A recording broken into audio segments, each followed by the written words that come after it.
Hello, everyone. This is Daquan, and welcome back to the Quixotic topic. Today, I'm joined by Justin? Gray? And Alex. and today we'll be talking about friendships and relationships outside of NCSSM. That's standing for the North Carolina School of Science and Math. And so, Justin, starting with you, how would you say your relationships are, I guess, have changed in the context of being at a residential high school? So before I came to this residential high school, I was at this one really selective. I was at another selective school, and it was a very small community. So coming from a very small community, it was definitely a big jump to be in such a larger community, and also the fact that you're like living with them. That also adds to like the relationships that you make at the school. How small was your school before? It was 50 per class. 50 per class. So, like, 50 and then they have, like, one teacher? No, it was like So, like, the entire, like, sophomore class was, like, 50 people. yeah, the entire Wow. sophomore class was like 50 people, and there were like maybe 5 teachers that taught different subjects. Yeah, there was. Pretty It was a nice. very small That's school. actually It was a pretty very. It's small like basically homeschool, right? Yeah, Oh, essentially. well, Should Yeah. they like do a certain number of students per county or something like that? Yeah. Are they like that? Yeah, so they basically take essentially the top 50 of the county, and then what they do is you graduate it in the school. You graduate from your base school. So they'll say that you graduate from your base school, but you actually do your academics at that school. If that makes any sense. Okay. Okay. Huh, that's yeah. a bit odd. Yeah. Yeah. Yeah, it's. And so, what like level of education is this? Is like elementary or middle school? Oh, this was high school. High school. It was Okay. high schools. Freshman and sophomore year, I was in that school. Word. And so, Greg, what about you? How have you seen your relationships, I guess, morph in a sense now that you're here?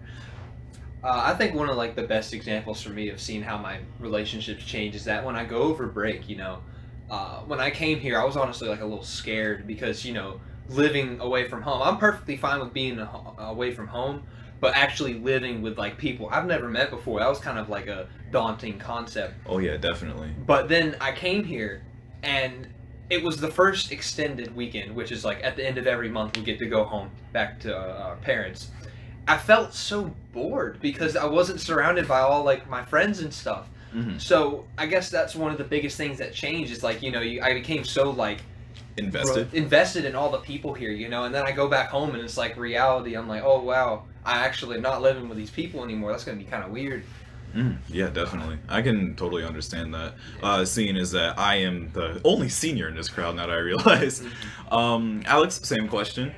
I actually live in Durham. Really? Which is where we are right now. So, a lot of my friends I could see right now if I wanted to. Oh, It's word. just, I think I'm purposefully distancing myself from them, and I'm really glad I make friends here. Like a new crowd.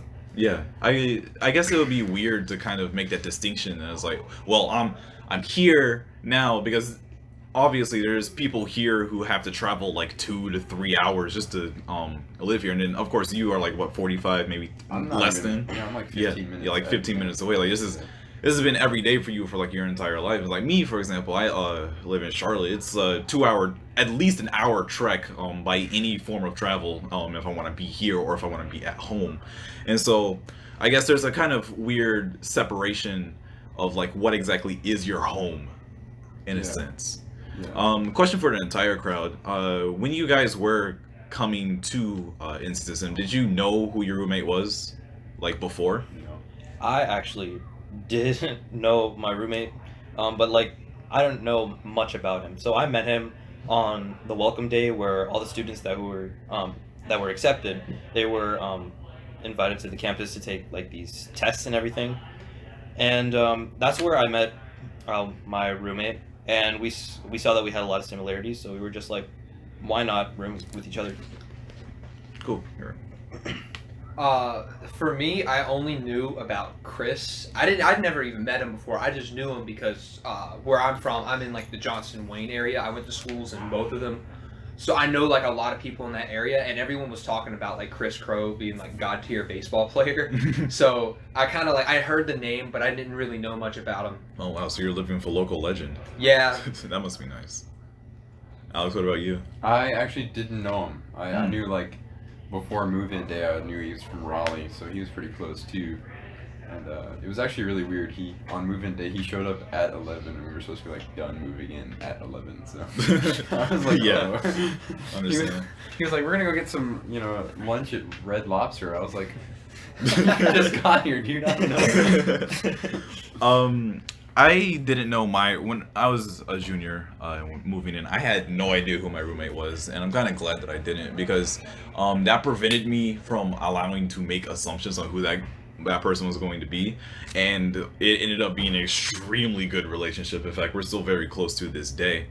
I have a question for you. Since you've kind of been in the Durham area for most, if not all, of your life, when there is people who are like experiencing the wonders of 9th Street, a street very close to the school that is a commercial district full of stores and shops and the like, do you ever feel kind of weirded out that people kind of, I guess, aggrandize this place where I would assume is very mundane for you? It's not like extremely mundane or anything, but yeah, you guys haven't seen like any of downtown, which is pretty poppin' most of the time. Mm-hmm. But yeah, I definitely feel proud. Like, oh yeah, Durham. I'm like, dude, I know this place, dude. Right. So I think it's not like weird, but I definitely feel proud about it, And it's cool to be able to share this experience. Like hey guys, you've been there, I've been there. Let's be friends.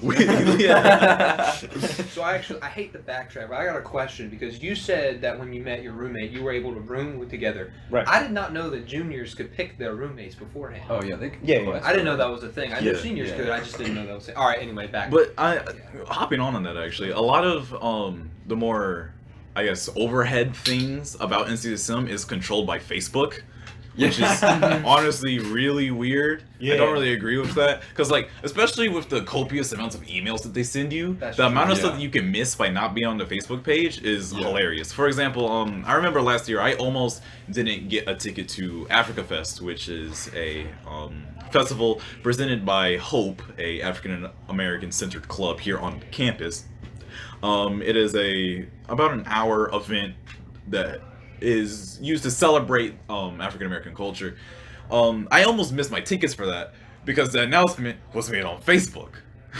Yeah. Actually, gonna bridge on that. I did miss it because when they said Facebook, they were like, I was like, oh, that's Facebook. That's kind of crusty, not Yeah, gonna yeah. lie. Right. And so I got it, but I never looked at it. And then you made the announcement of the Africa Fest tickets, and I went on Facebook, and that's when I realized, oh wait, there are no more tickets. You're right. And so it is very weird how like you miss a lot of stuff, because I remember thinking like emails, oh, they're not gonna send that much out before school. And Yeah. then I go on school like a few weeks before I come, and I have like hundreds of emails that I've missed. Actually, I like didn't know that we could use our login as an email, and so like it was maybe August. Like no, it wasn't August because that's when we moved in, but it was like only 2 or 3 weeks before.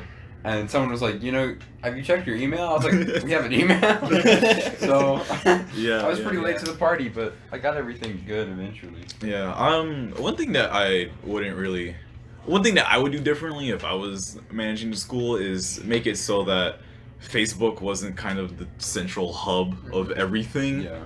And because like, I would say that NCSSM is really good at compartmentalizing things, in the sense that like the academic sector, that's very like squared away. You know what to do for that. The social life, there's like it's fairly easy to square that away as well. And then in terms of dorm life and things like that everything has its own kind of realm that you enter, and that you can enter easily. But I kind of wish that the meeting places for those realms, it wasn't Facebook. Yeah. For sure. Yeah. For sure. I've used Facebook, and I remember not liking it like much. Like for everything about it, it does work. It's pretty easy with like all the groups. It's easy to make a group for about pretty much anything on there. Mm-hmm. But the fact that it's on Facebook, and most like I'm not gonna check that every day, so you do miss like a lot of just stuff that you kind of wish you could do, but you realize, oh yeah, that was like from last week when I didn't check it. Yeah. But I definitely also feel that Facebook is also kind of toxic Yeah. For sure, Yeah. especially with that Especially- new thing going around, right? Yeah. There was that one parents page. If we're going to talk about the parents page, you get all different kinds of parents and different types of parenting people. I know, like my dad, when I came here, he was just kind of like, all right, so this is like your thing. You just kind of like guide yourself, and I'll be there if you need help. But then there's also you get the helicopter parents who like want to monitor everything. Like some, I think I don't remember the student's name, but I'm not going to say it. Fair. Yeah. Yeah. For security purposes. Yes. But her parent would come every like once a week just to see like make sure her room was in order. Which I don't know how I could do that. Yeah, That kind of sounds like a chore. Not that just would for- definitely harsh my vibe. Yeah. It's a very Yeah. archaic term, but still. Yeah. Well, I think it's kind of interesting because, like, when you come here, I feel like you definitely, if you want to live here, you should probably start cutting some ties and, like, separating yourself a little bit. I'm my own man now, Yeah, Mom. exactly. I'm leaving. So you have to make, you have to be able to distance yourself from your past to be able to make new connections here that are vital to the survival of yourself at this school. Okay. Yeah. Alex, that's actually an interesting point coming from you, seeing is that, like, you're from Durham. So Yeah. how do you go about making that disconnection, seeing as that there isn't really one to be had? It's like my mom at the first like month was like, "Hey, do you want to go like get dinner and like hang out at home or something?" And like my friends would offer me to take me places and stuff. And I'm like, that would be nice, but I really should stay here and make friends with people. Like Yeah. a lot of people couldn't go home on the weekends just because it was really long, but Yeah. I could if I wanted to, but I just chose not to because I needed to make friends here, kind of thing. Yeah, you definitely have to prioritize, I guess, how you spend your time a lot more, like a lot more. Time management, of course, is like the one thing that threatens teenagers to this day. I still haven't gotten it down, if I'm being honest. Hopefully I'll figure it out. I'm gonna have to. Yeah. I'm waiting for that. Yeah. I'm waiting for that. And so, Justin, how do you feel about give me 1 second, actually. How do you feel about the increasing the increased importance of togetherness that has to be established, as Alex has postulated here at NCSSM? Okay, so I feel like with like an increasing sense of like community at this school, it's, I don't know, like it's really weird to manage your priorities between like your connections at home and then like the friends that you have here, because whenever I just like want to call my friends or something like that, there's always like some activity going on, so I always have to make a decision.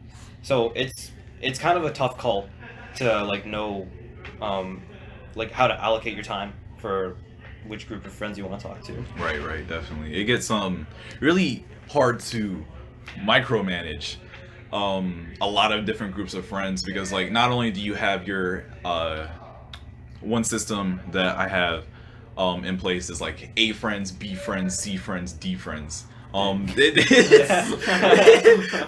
It's fairly cliche, but let me explain the system. I gotta see that too. Sorry, John, you're in a C tier. But honestly, it really do be like that sometimes. Though it's a system that I have had in place since like middle school, but not to flex, but I do have a fairly large amount of friends. And to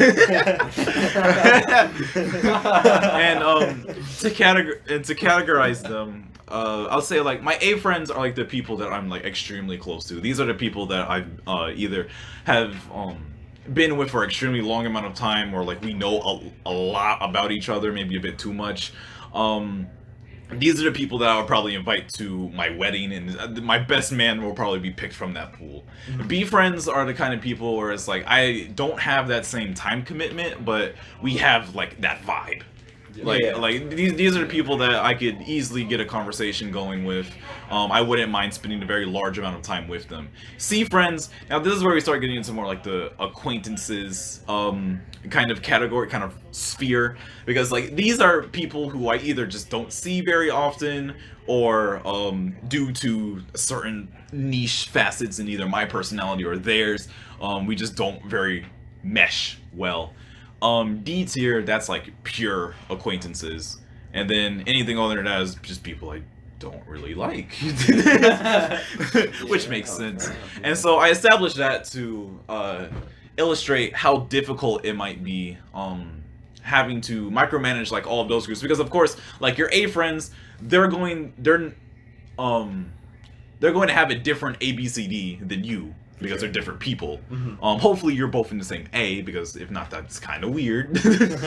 But most of the time you have to manage, okay, well, I have my B group of friends are over here, and my C group of friends are over here, and I want to get better friends with them so I can upgrade them, but like also B group of friends, that's like a guaranteed fun time. It's weird to have to micromanage that.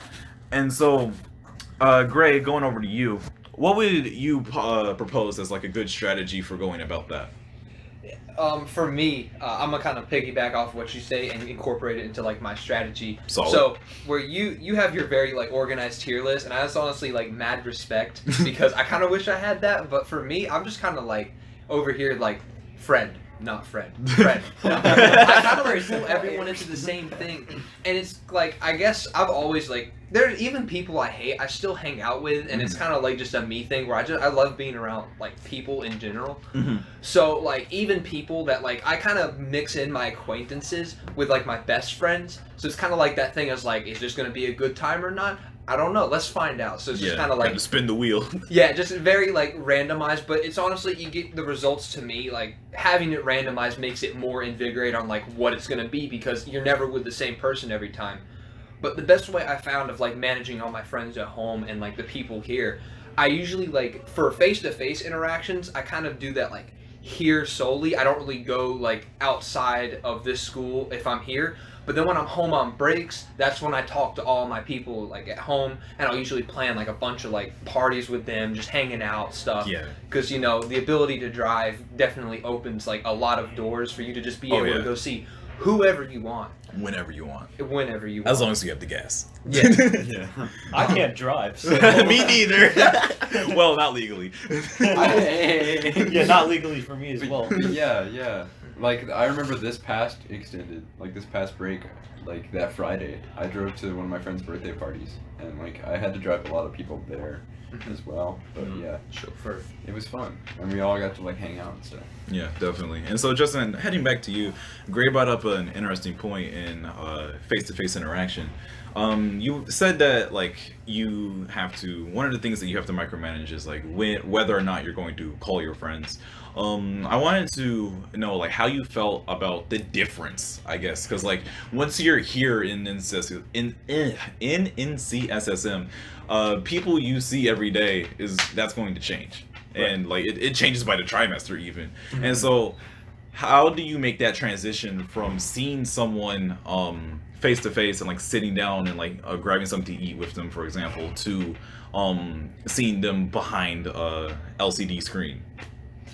I feel like for me, it wasn't actually all that bad because, you see, from as I said before, the school that I came from, it was a very small community. So, if you wanted to like continue being friends with that, like in that group, you constantly had to like keep on adjusting. So sometimes I would agree with them, sometimes I would not agree with them. So I wouldn't say like I made the best friends at home, but going back to like that transition between like seeing them face to face all the time and like seeing them behind a screen, it's not terrible because it's just I was never really close to them, and just because I'm calling them right now, it doesn't make that much of a difference. Okay, cool. Alex, same question.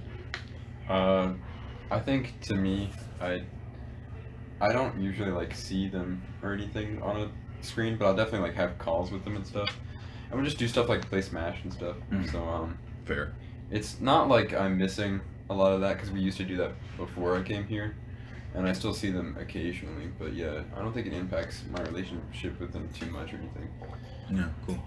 Right? Yeah, I gotta be honest. Just kind of going off that, like, I don't know how it was for y'all, but for me, like, I already came from a very small town community, so everyone kind of already knew each other. And by coming here, one of the things I was worried about was like, how is this going to affect my relationships at home? But it really, honestly, didn't impact it that much, since like the people I was friends with at home, I'm still friends with them. There are people in middle school. Like, I went to a different middle school than I did high school. They weren't like the same community. I'm still friends with people in middle school, and I go out and see them like every break.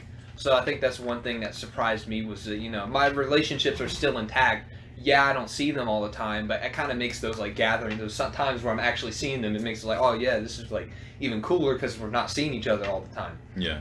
I would definitely say that one thing that I have learned personally is that if someone genuinely cares about you enough to call you like a close friend, then they'll make the effort to continue to be your friend regardless of where you are. For example, I have a friend that I met back in 9th grade of high school year, and we were like dummy tight. The thing was, I was a freshman and she was a senior. So like when I became a sophomore, she moved to Nevada. And so talk about a long distance friendship. But I just finished talking to her yesterday, so we're still really close because like in that year that we saw each other, like we have that bond. And so it really is the ties that bind when it comes to friends. And also I've realized that having friends is honestly like one of the best things that you can do, like not only just in NCSSM but in almost any other situation. I can't list on 3 hands how many times I've been saved by my friends, especially in terms of like a homework assignment or a excuse us for 1 second, let me pause.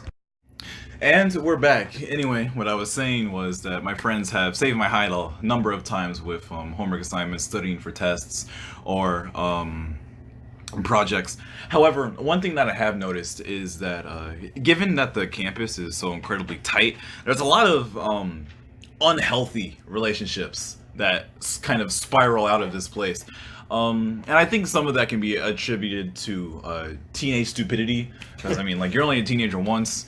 And regardless of how good the advice is coming to you, a lot of times we don't take it, and a lot of bad things are done. But not only that, but I have heard stories about people who have tumultuous kind of home situations that are morphed and or added like an added layer of complexity because of the fact that they're here now away from them. This is harkening back to when we were talking about before with parents. And so would anyone like to speak on that matter? I guess I'll start like the whole thing. I guess parents, when you talk about negative relationships outside of school, parents are usually like that one thing that's on number one. First of all, we're teenagers, so of course we're not gonna like the authorities over us. For sure. But one thing I do notice around here, I stated this before, how you get like a variety of parents. For some kids like to be helicoptered. Some kids like that, like their parents are always like watching over them. Sometimes that's like a good thing, but I do know a lot of people who have helicopter parents and just they don't like it. It makes them want to rebel more, to do more stuff that's going to make their parents upset. And so I feel like that's definitely one of the most negative influence and positive influences on the students here are the relationships with the parents. Yeah, and I think it's with that fosters kind of a forced independence in a sense. I feel in some ways it's kind of obvious because like you're here without your parents, and like the most that they can the most advice that they can give you if they're not physically there is already filtered through a phone in a literal sense. Alex, your thoughts? I think like going back to a dangerous home situation can make it kind of annoying, but I see it almost as a good thing. Like not coming back to the parents or anything, but like because you know that whatever is at home is kind of toxic, it makes you want to put more and more effort into what you have here. I personally feel like going back home makes me appreciate that, man, I really have a hall of dudes who are all really interested in me being happy and succeeding, and so I should probably start succeeding. You know? Yeah, definitely. In a previous podcast, check out our other podcast episodes. We talked about the bond that is formed on Hall with a lot of people centered around a common goal. But it's not just the parents, to be honest, in terms of toxic. Well, not I want to say toxic, but at least not the best of relationships. There's a lot of times that people here just don't really give each other the respect that they deserve, honestly. And I feel in some cases that comes from people not giving themselves the respect that they deserve. Because it's really easy to kind of let go here at NCSM, I would say. It's just kind of like throw all of your ambitions to the wall, do the absolute bare minimum. For example, I know some people who there is some respect to this. They're like finesse their schedule so that like they have no classes on like Friday, but it's like you did all of the work to get here just to not take classes. It's like it's ironic in a sense, is that like the fact that there's kind of a culture on not performing like at maximum, and I guess I'm curious on how that is reinforced by relationships, those both at home and here. I feel like I'm guilty of of what you said. You know, sometimes there's a lot of classes here I just don't want to put effort into because I don't care, or I feel like it's hindering me. Like when I that jukebox over here, this is in my room. When I was building that for like the past like month or so, I know that I definitely kind of skipped out on some AmStud work and reading because I was like, well, this is what I like, so I'm just not going to do AmStud. I probably should have just been balancing it better instead of just straight being like, no, I do this, not AmStud. Yeah, definitely. Or from AmStud, this is American Studies. It's like a English class and a history class kind of rolled in together. So I guess it's for me, it was just like balancing, like, what do I want to do, but what do I have to do? I feel like that's another big thing here is like, not just lack of ambition. I guess I gotta stick up for some people who don't want to do some stuff here, but there's a lot of people who are just kind of interested in this one thing, but they can't do it right now. I remember my first trimester was really fun because I had like computer science classes, but now I have none of that. I'm taking all like these required courses, so I'm kind of just being like, yeah, I'm gonna be a little lazy. I'm not really like interested in this, so I'm just gonna kind of slack off a little bit. Yeah. In my situation, I'm actually taking a lot more classes that interest me this trimester, but the thing is that they're pretty advanced. So trying to understand the concepts is one obstacle, and trying to balance the amount of work that's required with those subjects along with like your personal life and your interests, that's another obstacle. So it's hard when you're trying to really advance in the subjects that you like. And on top of that, it gets a little hard when your parents keep on like looking over you and your grades. Like that's when it gets really difficult.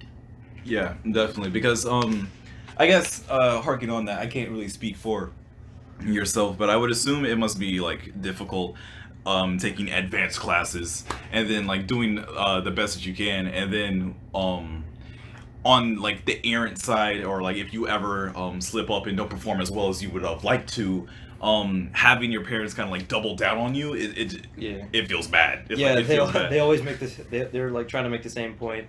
Oh, you like this? Why are you not doing good in this subject? Right. And it just like it just makes you feel like more bad about yourself. Yeah, honestly. And like on the other side of that, it's really hard to if you don't have that like support system. Is just like I can't really speak with authority over this because like I have like that support. Like my parents have been extremely supportive to not only just like my academic performance but my mental health. Shout out to my parents. But I would assume it would be really hard to kind of explain to someone who is not there, someone who's not taking those like sleepless nights, someone who's not sitting there having that anxiety over that test that like you are struggling, other than just saying, hey, I'm having a hard time here. Like there's only so much that you can say, and there's only so much that can be understood from that like pool. And so there's definitely a disconnect there that I'm not entirely sure how to like remedy that, because like you would assume that if you're communicating effectively that like, hey, there's a lot of things here that are, you know, stressing me out, then like you would get that reciprocated as like, hey, okay, I'm gonna meet you where you are. But obviously we're not in a perfect world. Adam ate the apple and so we're here. Yeah. But yeah, like the classes we're taking now are just foreboding sometimes. For like, I really want to like this class, but man, is it hard. So Yeah. getting into it is really difficult. And then like, when it becomes so unlikable, and like it also gets associated with those negative feelings from that negative relationship that's pressuring you into it, it becomes something that you just don't want to do at all. So Right. like, a lot of people just lose interest straight up. Like, if math was so hard that you couldn't get into it, and then every time you bring up math with your mom, she yells at you, you just don't want to do math anymore because Yeah, it it's just makes like- you feel like shit. Like, This is come on. negative reinforcement. Yeah, going off on what Alex said, I feel like you may take like a class that's like it's up your alley, but it's like really difficult. But I feel like after you take that class, you're just gonna look back on those days where you struggled, and you're just gonna be like, wow, those days like really paid off, and I'm at a much better position right now, and I know so much more. Yeah, I know one thing that I've had. And when you come to this school, you do get some elitism, some like both intended Sure. and unintended. For sure. You Oh, do sure. get your elitism, and sometimes it's this person is not even trying to be elitist, but you know you just kind of feel like, oh Yeah, god. yeah, Because I yeah. remember I was talking to Justin because I was like infuriated that I got put into pre-cal again for like the third time now, Mhm. even though I got like 100 on both of the previous things. They just were like, yeah, you're in pre-cal now. So I was talking about how infuriated I am, and then Justin's like, oh, I'm so sorry, over here in like advanced calculus and stuff. So Yeah. like I do It's kind like- of feel like when I talk about math, it's like, oh, I can't say anything about that because I'm like not qualified or whatever. Right, and that can put like a damper on how you communicate with people in relationships. Yeah. Because like you come up with this preconceived like, well, I don't want to talk to this person because they're taking advanced classes. It's like, Yeah. Yeah. It works in the opposite way though. Like, we don't want to flex it. So I remember going around for the first few weeks and like asking what people's schedules are, and then I would just say I was taking Calc BC, but it was tops 3, and like I would just say, yeah, there were some numbers behind it, but I don't really remember.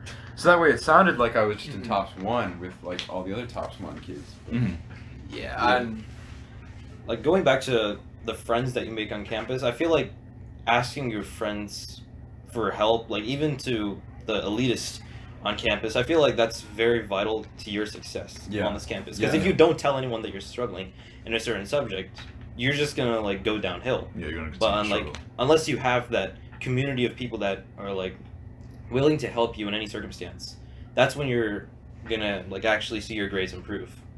Definitely. I feel an important another important like social lesson that you learn at this place is like how to grin and bear it when it comes to elitism, because it's like I would say that a lot of times when you have like when you're talking to an elitist, it's because they're aware of their accomplishments, and if it's not that, it's because they're privileged. And so like, and you can't like sit someone down in like a therapist chair and like try and explain to them that's like, hey, you can't talk to people like this.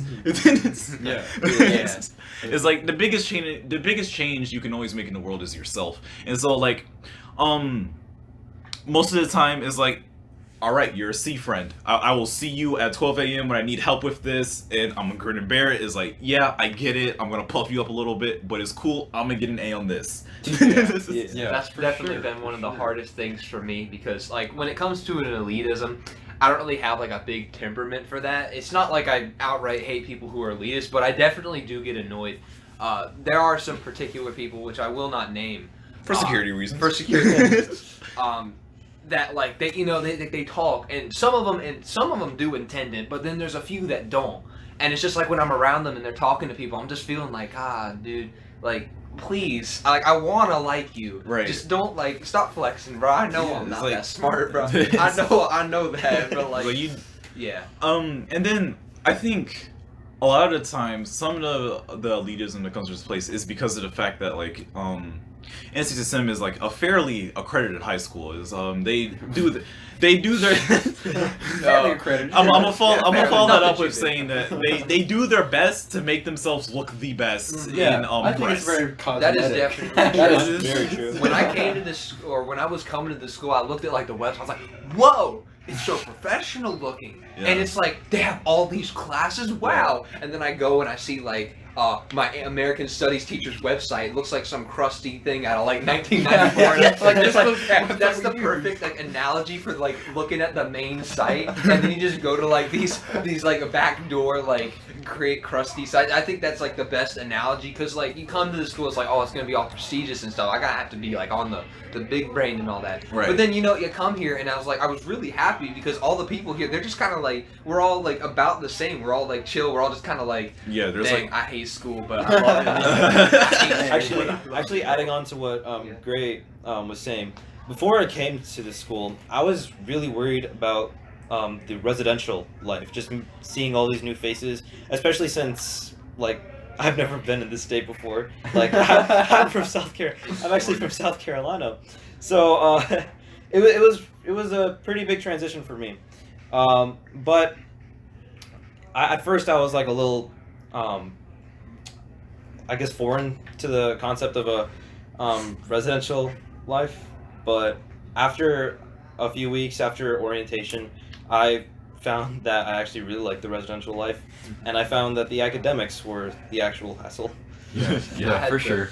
I had the opposite thing. I was so worried about the academics, and then I came here and I was like, wow, I should have been more prepared for, like, just the social thing, because I was so nervous about, like, God, these academics, I don't know if I'm gonna be good. And then I come here, it's like, oh, I can, like, actually manage this. I mean, yeah, the reason, like, Yeah. why I was like not so worried about the academics is because, like, there's so much opportunity here. Yeah. Like, I can just go and do whatever I want. What's the Mhm. big deal? But then I'm in my multi-class, and I'm just like, whoa. Amen to that, brother. I feel like- it's literally multivariable Yeah. calculus. Oh, It's kind of difficult. There's more than one variable? Oh, I God. love how he just, like, he'll give you, like, one example. He's like, alright, you're good, just skip. I'm like, dude. The proof That's is the left thing. as an exercise for the reader. Yeah, try to hold on. They give you that, like, one example. It's like, oh, yeah, I can do this. And then you get on the test and like, oh, God, what is this? He ain't playing. Crying, you're like, oh, I feel man. like one thing important to note is that, like, the do whatever, I feel like there's a very big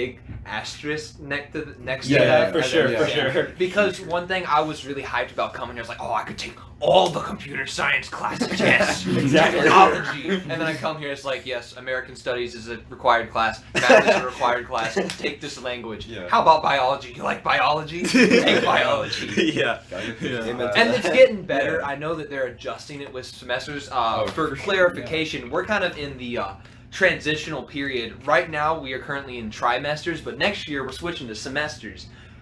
So they're kind of balancing out, like, the required courses we have to take, along with, like, oh, now we're gonna have, like, less classes we're gonna be able to take. So how are we gonna still be able to take those classes that we want? Yeah, so it allows for I think this is an assumption, but it allows for people to pursue, like, their interests, like, just a little bit more on, Yeah. like, a more magnified scale, because of course, like, with a semester schedule, you're going to be in that class for longer, you're going to learn the content better, hopefully. Yeah. I don't know, like, next year I won't be here, so it do not matter. I won't be here next year, so it might, like, flop, and that's big gonna suck. possibility, yeah. Hopefully it doesn't, though. We don't For want our to speak sake. negative. For our sake. Yeah, we For don't our want to speak sake. negative things into existence. But I feel that concentration on the academics is also going to change how relationships and friendships work here. Yeah. Because, like, in the trimester schedule, at least from what I've experienced, is that like once a new tri hits, you meet completely different people. Yeah. Like Sure, Oh, for yeah. sure. I remember in the very first, we're gonna go back to the past, but like the very first episode of the this podcast that we're doing, I remember you were talking about how like each trimester is basically like a year of college. So like your first trimester is your freshman year where you're like, oh, I don't know what I'm doing.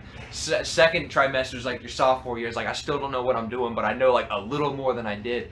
And then you get like third tri is your junior year where you kind of like start enjoying like, oh yeah, I kind of know what I'm doing. And then you said like the senior year is like your whole senior year because you're kind of all familiar with that Right. stuff. yeah, definitely. Yeah. I don't know how that's going to be with semesters though, because I do know that a lot of people like will categorize the trimesters like first year, first try. You know, that's just kind of like introductory. Second year, second try is like, or second try, first year, second try. That's like, oh, here's the depression session. It's winter. Have fun. Like, Yeah, winter hit. never see the sun again. You're gonna be in forever. Jesus Christ. And then you Winter have, sucks. I'm not at third try yet. We're not at third try yet, so I'm not sure how that's gonna be. I But bet it's gonna be like just it's looking like it's going to be pretty good. Mhm. And then for senior year, I especially feel like it's going to be like just up from there. Just Yeah, kind of like you definitely. got this little, and then it goes like Yeah. that. That's how I'm predicting it to Yeah. be. Yeah, Just drew a picture for a Yeah, you podcast. couldn't see it. It was Yeah. all right. Let's see here. Let's check the derivative of this line. What he did was draw a line that was positive, then was negative, then was positive again. All right. So we can see that the dy dx went from positive to Just therefore it was concave. No.